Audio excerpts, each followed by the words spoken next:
सभा के मुख्य वक्ता डॉक्टर राकेश उपाध्याय जी, सह विभाग संचालक श्रेयात्मा सिंह जी, प्राचार्य डॉक्टर राजेश सिंह जी, उपस्थित सभी प्राचार्यगण, सभी उपस्थित गणमान्य वृंद, इस पूर्वांचल के देदीप्यमान नक्षत्रों के रूप में सभी शिक्षार्थीगण जो यहाँ से शिक्षा प्राप्त कर रहे हैं, प्रिंट मीडिया और डिजिटल मीडिया के लोग, जो भी यहाँ तृतीय श्रेणी और चतुर्थ श्रेणी कर्मचारी हैं, शिक्षिकाएं, समस्त संबद्ध उपस्थित जन, जैसा कि आपको विदित है, विजयादशमी के इस पखवाड़े को हम विभिन्न जनपदों में विभिन्न तिथियों को मनाते हैं। राष्ट्रीय स्वयंसेवक संघ का विजयादशमी से एक गहरा नाता है। आप सबको विदित है, 27 सितंबर 1925 को 27 सितंबर 1925 को डॉक्टर केशव बलिराम हेगडेवार ने इसी दिन राष्ट्रीय स्वयंसेवक संघ की स्थापना की थी। इसकी स्थापना की आवश्यकता यूं पड़ी कि एओ ह्यूम ने इंडियन नेशनल कांग्रेस की स्थापना की और भारत के स्वतंत्रता के लिए इंडियन नेशनल कांग्रेस सन्नद्ध रही, लेकिन कालांतर में डॉक्टर हेगडेवार को यह महसूस हुआ कि अंग्रेज होने के नाते एओ ह्यूम के ब्रिटिश विचारों से इंडियन नेशनल कांग्रेस आह्लादित हो रही है, आच्छादित हो रही है, इसलिए भारतीय संस्कृति का विलुप्तीकरण हो रहा था। भारतीय संस्कृति, हिंदुत्व की स्थिति इन सब से छिन्न होते हुए और यह देखते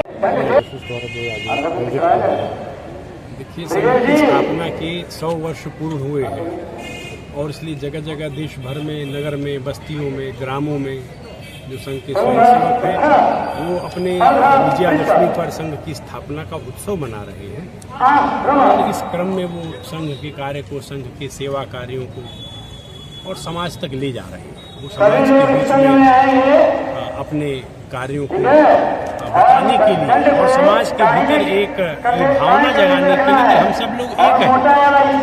हमारी जो भी जाति है, उपजाति है, मत है, पंथ है, संप्रदाय है, ये सब मिलाकर हम लोग एक हैं, एक देश है, एक भाव है, एक संस्कार है। तो संघ का ये कार्य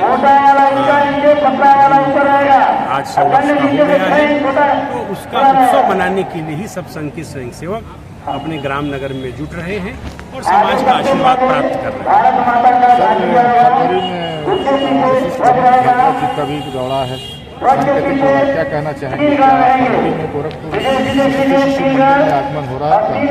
हाँ, मुझे जानकारी मिली है और राष्ट्रीय स्वयंसेवक संघ के परम पूज्य सरसंघ चालक है, उनका तो देश भर का प्रवास संघ के कार्यकारी मंडल निर्धारित करता है। जैसा मैंने सुना है, संघ का कार्य तो नागपुर में प्रारंभ हुआ, लेकिन उसमें काशी और गोरखपुर का बहुत बड़ा रोल रहा है, बहुत बड़ी भूमिका रही है।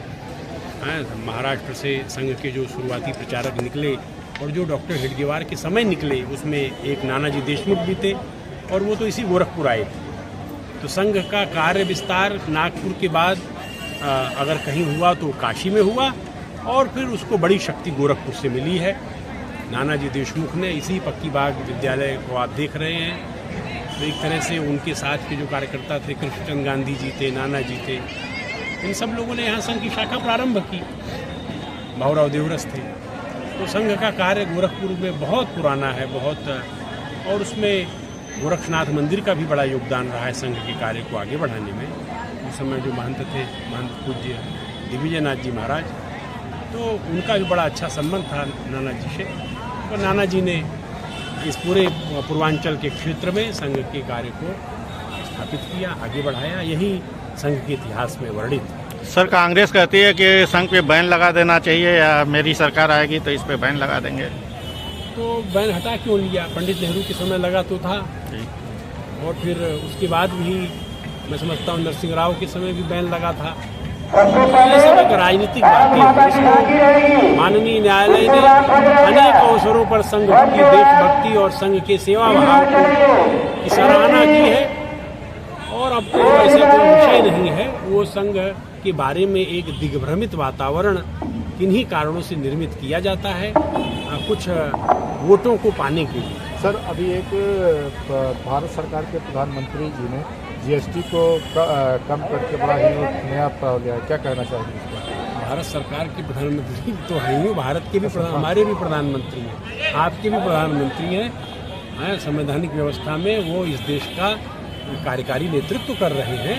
तो देश के लिए जो भी अनुकूल है, अच्छा है, वो निर्णय वो करते हैं। इसके लिए भारत की संसद है, इसमें तो संघ का कोई विशेष चिंतन इस बारे में नहीं है। जो भी देश के लिए अच्छा है सब करते हैं, और जो करते हैं उनके लिए शुभकामनाएं। ठीक है। मेरा नाम डॉक्टर राकेश उपाध्याय है। न्यायमूर्ति संघ का जो मूल उद्देश्य भारत की सनातन संस्कृति का संरक्षण और संवर्धन और हिंदुत्व और हिंदुइज्म को बढ़ावा देना, जिससे एक रस्ता, समरूपता और भारत की विविधता में अनेकता बनी रहे, यह मूल उद्देश्य है। इसी को प्रचारित और प्रसारित